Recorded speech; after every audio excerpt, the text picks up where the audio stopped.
गुरुर्ब्रह्मा गुरुर्विष्णु गुरुर्देवो महेश्वर गुरुर्साक्षात् परब्रह्म तस्मै श्री गुरुवे नमः।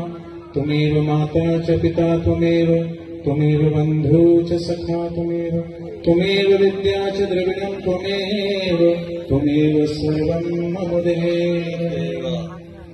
आज मंच पर आसीन सभी संत वृंद के श्री चरणों में मेरा कोटि कोटि प्रणाम और पुराण मनीषी पूज्य कौशिक जी महाराज जी के चरणों में मेरा कोटि कोटि प्रणाम। आज यहाँ पर उपस्थित जो भक्तगण बैठे हैं, बापू जी के साधक बैठे हैं अधिकतर, और ये कोई दिल्ली से आया है, कोई पंजाब से भी आया है, दूर दूर से आए हैं आज इस बात के लिए कि महाराज जी ने आह्वान किया, कौशिक जी महाराज जी ने। और मुझे याद है कि जब बापू जी के ऊपर ये झूठा आरोप लगा, बड़े बड़े संत वृंद अपने मठ में, मंदिर में, आश्रमों में चुप थे। एकमात्र हमारे कौशिक महाराज जी थे जिन्होंने प्रखर आवाज की थी बापू जी के लिए। आज उनका जन्म दिवस, और ऐसे कौशिक जी महाराज जी ने आप अपना आज का जन्म दिवस बापू जी की रिहाई के नाम किया। और आज इसी उपलक्ष्य में ये संत वृंद, जिनको लाखों नहीं करोड़ों देश नहीं परंतु पूरा विदेश जानता है, ऐसे संत वृंद आज इस मंच पर आसीन हुए हैं इस बात के लिए। मुझे पता है कि जब बापू जी की गिरफ्तारी हुई, हम अगर मेट्रो में जाते थे दिल्ली तो लोग उंगली उठाते थे। देखो, साधु की वेशभूषा में देख करके उंगली उठाई जाती है आज भी। इस संत समाज पर जो कलंक लगा है, उस कलंक को कौन उठाएगा, कौन मिटाएगा? छोटी छोटी फैक्ट्रियों में काम करने वाले मजदूर, वो अगर वहां कुछ गलत होता है तो वो यूनियन हड़ताल पर बैठ जाता है अपनी मांग के लिए। अगर डॉक्टर के ऊपर कोई उंगली उठाता है तो डॉक्टर अपनी हड़ताल कर देते हैं। कोई वकील के ऊपर कोई उंगली उठाता है तो कोर्ट में हड़ताल हो जाती वकीलों की। रश हो गए। अगर संत समाज एक हो जाता और आवाज अगर बापू जी के लिए, जैसे कौशिक महाराज जी ने उठाए हैं, उस तरीके से अभी संत अगर आवाज उठा लेते तो आज बापू जी जेल में नहीं, उन सबके बीच में होते। पर आज इस बात का सौभाग्य है कि महाराज जी ने हमेशा बापू जी के लिए प्रखर आवाज की। बापू जी के देवी कार्य, सेवा कार्य अपने मंचों पर करवाते रहे, चाहे वो तुलसी पूजन हो, चाहे मातृ पितृ पूजन हो, चाहे गौ माता की। एक बार बापू जी से किसी ने पूछा, जज ने, ये आपकी गौशाला है, हमने सुना है सैकड़ों गौशाला है बापू जी की, आज इस गौशाला के प्रांगण में आप आए हैं, कितना सात्विक वातावरण है, इस सब गौ माता का हो रहा है, प्रवाह है। क्योंकि अगर संत सुरक्षित नहीं होंगे, गौ माता सुरक्षित नहीं होगी, गंगा सुरक्षित नहीं होगी, गीता का ज्ञान सुरक्षित नहीं होगा। कहते हैं विश्व की 4 संस्कृति है, मिस्र, रोम, यूनान और भारत। 3 संस्कृति धीरे धीरे नष्ट हो गई, जो हमारी है भारत की। इस भारत की संस्कृति के रक्षक है ये संत, और संत नहीं होते तो संस्कृति नहीं होती। इसलिए आज कहना पड़ रहा है कि अगर संत, क्यों उंगली उठाई जाती है? उड़ीसा में लक्ष्मण जी की हत्या कर दी जाती है, पालघर में, और वो भी एक के बाद एक हमारे सनातन धर्म के संतों के ऊपर भी उंगली उठाई जाती है।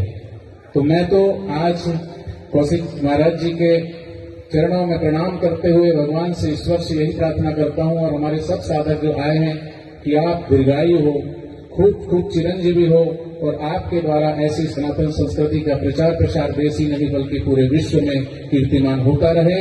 और आज जिस संकल्प से आपने इस आयोजन किया है, उनका जो जन्म दिवस है, हम सब ईश्वर से प्रार्थना करते हैं, उन्होंने जो संकल्प से ये रखा हुआ है कार्यक्रम, उनका संकल्प जल्दी फलीभूत हो और बापू जी हम सबके बीच में जल्दी आए। इसलिए मैं कहना चाहता हूं कि आज रेत की जरूरत रेगिस्तान को है, सितारों की जरूरत आसमान को है, पर बापू जी की जरूरत तो सारे हिंदुस्तान को है, सारे विश्व को है। तो ऐसे कौशिक जी महाराज जी, ये जहां भी कथा के लिए जाते हैं, साधक इनके चरणों में आकर के बैठ के जब देखते हैं महाराज जी का हृदय इतना विवल हो जाता है, व्याकुल हो जाता है कि वो बापू जी से प्रेम करने वाले साधक उनके चरणों में आकर के रोते हैं। आज भी टिकटी लगा करके बड़ी आस से, बड़े विश्वास से और हम सब संत महंतों को जानते हैं, यूट्यूब पर भी चैनलों के माध्यम से भी कई बार प्रश्न उत्तरी होती है। जब भी बापूजी की आवाज आती है तो कोई दाएं बाएं खिसक जाता है, कोर्ट का हवाला देते हैं। अरे भाई, न्यायालय में मामला चल रहा है, इस बात को तो आप कह सकते हो कि सेशन कोर्ट ने सजा सुनाई है, तो सजा झूठी भी हो सकती है। हाई कोर्ट है, सुप्रीम कोर्ट है, पर ऐसा इतिहास में ऐसा पहला केस है, ये बुक इसमें कोर्ट में हमने साक्ष्य रखे हैं। देखिए किस तरीके से साजिश हुई है। लड़की उत्तर प्रदेश की रहने वाली मध्य प्रदेश में पढ़ने जाती, हमारे ही गुरुकुल में 2 साल पहले एडमिशन लेती है। उसके बाद फिर वो मध्य प्रदेश से उत्तर प्रदेश जाती, माता पिता को लेकर के जोधपुर जाती है और वो घटना बताती है। उसके बाद वो जयपुर आती है, जयपुर से फिर दिल्ली आती है, दिल्ली से फिर उत्तर प्रदेश में घर शाजापुर जाती है। उसके 3 दिन बाद फिर जहां बापूजी का रामलीला मैदान में लाखों की संख्या में जो पूनम दर्शन का कार्यक्रम था, उसी के पास रात के 2:30 बजे 3 दिन बाद 0 FIR करवाई जाती है। घटना वहां हुई, चलो माना घटना क्या हुई, मेडिकल होता है तो कोई जांच में कुछ भी नहीं मिलता, उसके बावजूद भी क्या सजा सुनाई है। अच्छा, साक्ष्य हमने 5 दिए, लड़की बालिग है, बालिग है, बालिग है, 5 साक्ष्य, उसी के सर्टिफिकेट LIC का, राशन कार्ड का और अनेक प्रकार के सर्टिफिकेट, कोर्ट ने एक भी नहीं माना। हमारे ही गुरुकुल का आधार बना करके उसका सर्टिफिकेट और बापूजी को इतनी बड़ी सजा सुनाई। क्या सजा सुनाई है? सिर्फ आजीवन कारावास नहीं, अगर बापूजी 150 वर्ष जीते हैं तो 150 वर्ष कारागार में ही रहेंगे। ऐसा कौन सा संविधान है? अगर बापूजी 125 साल जीते हैं तो वो जेल में जब तक उनके प्राकृतिक श्वास है तब तक वो बाहर नहीं आ सकते। शायद इसलिए कि बापूजी लंबा जीने वाले हैं, थोड़े दिन बाद भी अगर बाहर आ जाए तो सरकार को खतरा हो सकता है। वो जानते हैं बापूजी की ताकत को।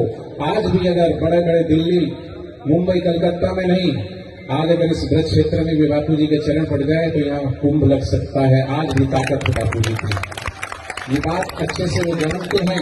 इसलिए जानबूझ करके झूठा पोक्सो एक्ट लगा करके, पोक्सो में तो क्या है, किसी के ऊपर भी कुछ भी लांछन लगा दो, बड़ा बहुत सस्ता आसान है, पर अभी तक प्रूफ नहीं कर पाया कोर्ट कि बापूजी के खिलाफ सबूत क्या है।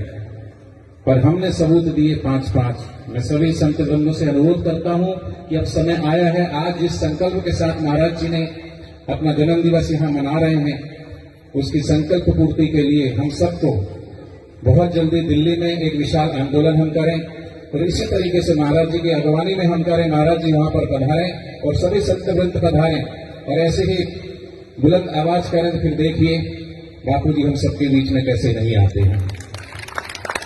तो मैं सभी के चरणों में पुनः प्रणाम करते हुए यही कहता हूं कि पूरे संत समाज पर ये जो कलंक लगा है उसे मिटाने का काम भी संत ही करेंगे।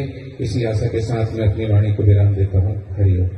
गुरुदेव भगवान की जय। साईं आशाराम, जय जय साईं आशाराम। बोलिए वेद लक्ष्मण गौ माता की। फरीदाबाद से हमारे मध्य में पधारे हुए रमा भाई, आपकी बड़ी ओजस्वी वाणी में जो कहा है वो हृदय में जगह बना गई है। और देखिए, मैं एक निर्भय जीवन जीने वाला आदमी हूँ। मुझे आज तक किसी पत्रकार ने ये नहीं कहा कि बापूजी के समर्थन में आप ऐसा क्यों बोले। मुझे आज तक किसी भक्त ने ये नहीं कहा कि उनके समर्थन में आप ऐसा क्यों बोले। मैं निर्भय हूँ, मुझे किसी का भय नहीं, डर नहीं है। मैंने व्यासपीठ को भगवान की गोद माना है और व्यासपीठ से मेरे मुंह से जो शब्द निकलता है उसमें लीपापोती नहीं होती। मुझे ना किसी भी प्रकार का स्वार्थ है। अभी भी मुझे यही लगता है कि बापूजी जिस दिन जेल से बाहर आएंगे उन्हें निर्दोष घोषित किया जाएगा और वो समय अब बहुत जल्दी है। ये सब बनावटी बातें नहीं है। मैंने आज का अपना जन्मदिन उन्हीं के लिए उनके चरणों में समर्पित किया है। तो बहुत शीघ्र बाहर चल के आएंगे और इसमें अतिशयोक्ति नहीं है। जिस दिन वो बाहर आएंगे सड़कों पर 50 लाख आदमी होंगे। उनके आदर में, उनके मान में हो सकता है 50 लाख में एक में भी ऐसा भी हो सकता है। रामा भाई आप यहाँ बता रहे हैं, बहुत ही तुलसी तपोवन गौशाला आपका योग वेदांत समिति के सभी परिकरों का बहुत गौशाला समिति बहुत आदर करती है, बहुत मान करती है और ये हम भरोसा ही नहीं दिलाएंगे, इसके लिए बहुत मेहनत करेंगे तो वो बहुत जल्दी बाहर आए। यदि मेरे पास गौ माता का इतना बड़ा ये काम न होता तो ये सत्य है मैं बाबूजी के लिए कैसे लड़ता। इस महापुरुष ने मैंने उनके कभी दर्शन नहीं किए, मैं कभी उनके पास तक नहीं पहुंचा, मैंने उनका साहित्य पढ़ा है, मैं